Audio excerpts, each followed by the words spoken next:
44e message de Notre-Dame de tous les peuples, le 8 décembre 1952, jour de la fête de l'Immaculée Conception. Le message que j'apporte aujourd'hui est destiné à tous les peuples. Je viens en ce temps en tant que co-rédemptrice, médiatrice et avocate. En un seul geste, le Seigneur a donné à Marie ces trois titres, ces trois notions en un seul geste. Ce nouveau dogme sera très contesté. C'est pourquoi je t'en ai donné l'explication. Le temps est sur le point de commencer.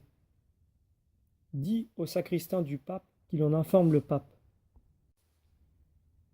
Petite note, le sacristain du pape avait la responsabilité de la liturgie papale à Saint-Pierre. Cette fonction, qui entre-temps a été supprimée, a été assumée de 1951 à 1991 par un Hollandais, Monseigneur Van Lierde. Il doit lui apporter la dame de tous les peuples. Le pape doit préparer et présenter ce dogme. Dit que le temps est là.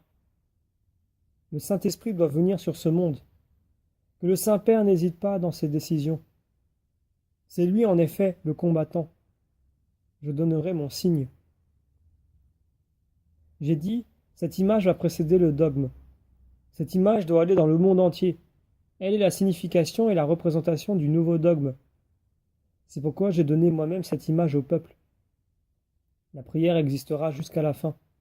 Il faudra prier dans toutes les églises, la prière que Marie a donnée au monde, en tant que dame de tous les peuples. Servez-vous pour cela de vos moyens modernes. Demandez les autorisations et elles vous seront accordées. Le temps approche, sachez-le. La dame s'interrompt un instant et dit ensuite d'une voix très lente et nette « 53 ». Elle pose alors les yeux sur le globe sur lequel elle se tient et dit « Nous sommes à la veille de grandes décisions. Nous sommes à la veille de subir une lourde pression. L'ennemi du Seigneur Jésus-Christ a œuvré lentement mais sûrement. Il occupe ses positions. Son œuvre est presque terminée. Peuple, soyez sur vos gardes. L'esprit de fausseté, de mensonge et de tromperie entraîne un grand nombre de personnes. On en est bientôt à la veille. Pendant que la dame dit cela, je sens une lourde pression venir sur le monde sur lequel tombe la nuit. On dirait que l'ennemi occupe des positions partout. J'ai l'impression que ce sont des sortes de démons. Je les vois prendre des hommes avec eux. Des groupes entiers de gens courent derrière eux et disparaissent. Je sens des angoisses et des menaces m'envahir. Immobile et silencieuse, la dame demeure le regard perdu dans le lointain. Puis elle dit « De grandes menaces pèsent sur le monde. Les églises vont être plus minées encore qu'elles ne le sont. » De nouveau, la dame porte son regard au loin, puis elle dit « Comprenez pourquoi je viens en tant que dame de tous les peuples. Je viens réunir tous les peuples dans l'esprit, dans le vrai, le Saint-Esprit. Hommes, apprenez à trouver le Saint-Esprit. Tendez à la justice, la vérité et l'amour. Ne rejetez pas vos frères. Faites-leur connaître le vrai esprit. Une lourde tâche pèse sur les hommes de ce temps. Autorités, parents, pensez aux jeunes. » Je vois alors de grands regroupements de jeunes. La dame me fait comprendre qu'on les guide mal ou pas du tout. Ils semblent avoir perdu tout repère. La dame les regarde d'un air très soucieux. Elle dit « Amenez-les à la vraie Église, à la communauté. » Il était nécessaire que le Seigneur envoie en ce temps sa servante Marie comme dame de tous les peuples.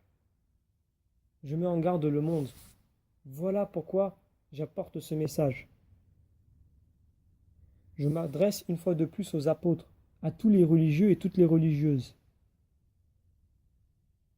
Je vois alors un grand nombre de gens d'église, le regard très grave, comme une mère qui se fait du souci.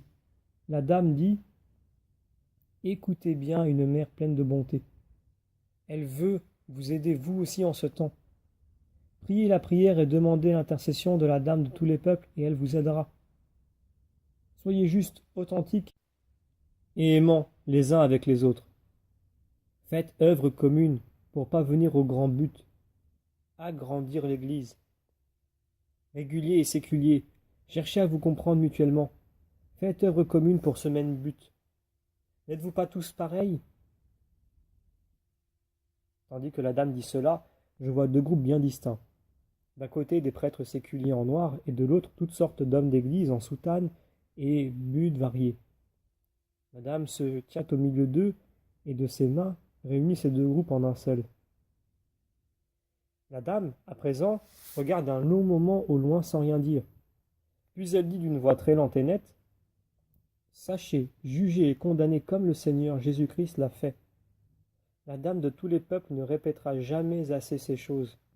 Écoutez les paroles qu'il m'est donné d'apporter en ce temps d'angoisse. Je m'adresse ensuite à tous quand je dis, vous ne savez pas à quel point ce temps est grave et dur. De nouveau, la dame reste un moment sans rien dire, le regard perdu dans le lointain, puis elle dit, le pape de Rome a la tâche la plus dure de tous ceux qui l'ont précédé. Je vois à ce moment-là un pape, mais un autre que Pie XII. Je ne saurais dire qui est ce pape. Je vois aussi un très grand nombre de papes d'époques reculées, aux coiffes variées. Grande mitre, petite mitre, bonnet, calotte. La dame dit, homme, aidez le Saint-Père, suivez son exemple, observez les encycliques, qu'on en remplisse le monde afin que l'esprit de fausseté, de mensonge et de tromperie n'ait aucune chance. Je vois à présent des brebis tout autour de la dame. Certaines sont en train de brouter, d'autres font des cabrioles les unes par-dessus les autres. D'autres encore, tête levée, regardent la dame. La dame regarde les brebis qui l'entourent et dit, vous qui avez la tête levée, apprenez donc à ceux qui sont en train de brouter à lever la tête. Je vois alors toutes les brebis prendre une forme humaine. Je vois des groupes entiers de blancs et parmi eux de nombreux noirs. Tout en levant le doigt, la dame dit avec beaucoup de gravité, vous, les blancs, reconnaissez le droit des noirs. Vous vous soutiendrez et vous aiderez mutuellement. Et la dame de tous les peuples est là, partout, pour vous aider. Elle est, en effet, la corédemptrice, médiatrice et avocate. Ce sera le dernier dogme. Œuvrez vite et promptement pour ce dogme.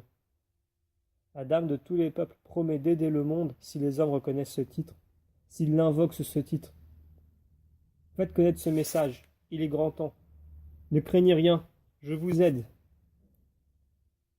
Ce tableau ira en Hollande, à Amsterdam, et ce sera en 53. Il aura sa place dans la nouvelle église, l'église de la Dame de tous les peuples. Il sera confié aux bons soins des dominicains. On l'installera provisoirement dans une chapelle ou une église, laissée au choix des religieux et de la donatrice. Il faudra cependant bâtir la nouvelle église le plus vite possible. Soudain, la dame me montre l'intérieur d'une église. Ce tableau aura sa place sur l'autel bâti du côté de l'Évangile. De l'autre côté, celui de l'Épître. Il y aura l'autel du Père, du Fils et du Saint-Esprit. Je vois alors du côté de l'Évangile et du côté de l'Épître une représentation, un relief sculpté mais très flou, couvert d'un voile pour ainsi dire. Tout à coup, je vois un terrain où il y a de l'herbe et des arbres. La dame dit, là où il n'y a encore que de l'herbe, c'est l'endroit où doit venir rapidement la dame de tous les peuples. Dis à ton évêque que la dame de tous les peuples désire que cette église s'élève à cet endroit. Les pères dominicains prendront soin du tableau et que l'image soit diffusée.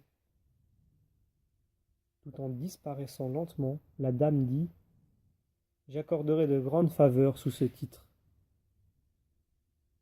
Fin du 44e message.